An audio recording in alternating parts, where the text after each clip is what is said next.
தொட்டு தொட்டு செந்தூரம் கொஞ்சம் இட்டு செவ்வள்ளி பூவில் செய்த தேகமோ மலையோடு தோள்கள் வாங்கி மதையானி தேகம் வாங்கி பொலிவான தோற்றம் உந்தன் தோற்றமோ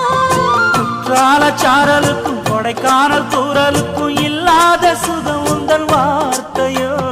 நாடோடி மன்னனுக்கும் ராஜராஜ சோழனுக்கும் உண்டான வீரம் உந்தன் வீரமோ ஒன்ன முழுசாக முத்தமிட வேணும்